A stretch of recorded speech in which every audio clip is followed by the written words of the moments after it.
Quand la blague fait mal, quand la blague blesse, quand la blague touche, quand la blague crée des problèmes. J'avais déjà fait une vidéo précédemment, au début de ce programme, je prie pour mon conjoint, pour ma conjointe, où j'avais expliqué comment un couple où il n'y a pas de blague est un couple qui est mort.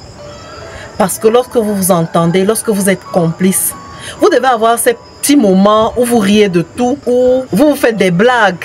Vous pouvez rire de tout.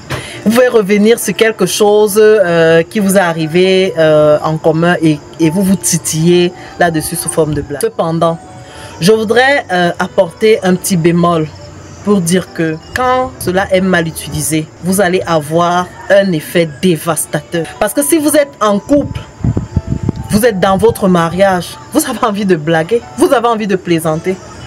Et que dans cette blague, dans cette plaisanterie, vous touchez quelque chose qui blesse intrinsèquement votre conjoint, vous allez créer le problème.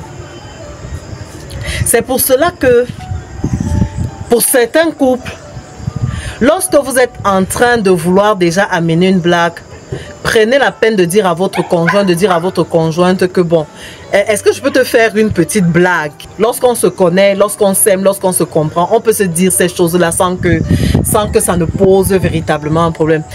Est-ce que je peux te faire une petite blague? Ou alors lorsque vous titillez votre conjoint sur quelque chose, prévenez-le. Prévenez-la, prévenez votre conjointe que ça c'est juste la blague. Et même lorsque vous voulez faire ça, n'allez pas toucher des sujets sensibles. Vous vivez avec votre conjoint, vous vivez avec votre conjoint, vous le connaissez, vous la connaissez, en tout cas vous êtes supposé le connaître, la connaître. Et vous savez qu'il y a des sujets que là, quand j'arrive sur la limite, c'est quand il franchit ça. Ce n'est plus l'amitié, ça va créer une fissure, ça va ouvrir une fenêtre qui doit rester fermée. N'allez pas là-bas, n'allez pas là-bas. En tout cas, n'allez pas là-bas si vous n'êtes pas sûr que, n'allez pas sur ce sujet-là. Si vous n'êtes pas sûr que votre conjoint, votre conjointe est véritablement disposé à vous écouter, est véritablement disposé à prendre cela comme une blague et à rentrer dans le jeu de la blague. Et si par hasard, lorsque vous émettez cette blague, vous vous rendez compte que ça a touché le point sensible, de grâce, revenez rapidement. Ne restez pas dit qu'on ne peut même pas blaguer avec toi. Oh, toi tu es toujours comme ça. Non, non, non, non, non, non, non.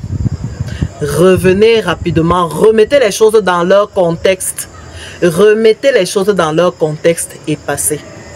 Mais vraiment de grâce, je vous encourage, chers conjoints, chères conjointes, à être détendus dans vos couples et à pouvoir blaguer avec votre conjoint, à pouvoir vous titiller les uns les autres sur des petites choses, sur certaines choses qui animent la vie, parce que la blague anime la vie. On peut pas vivre harmonieusement dans un couple où on est toujours crispé, où on ne peut pas se blaguer l'un l'autre, où on ne peut pas se titiller, où on ne peut pas avoir un peu d'humour. Je vous encourage à mettre un peu d'humour, à mettre de l'humour dans vos couples, dans la limite raisonnable de la sensibilité de votre conjoint, de votre conjointe. À ciao!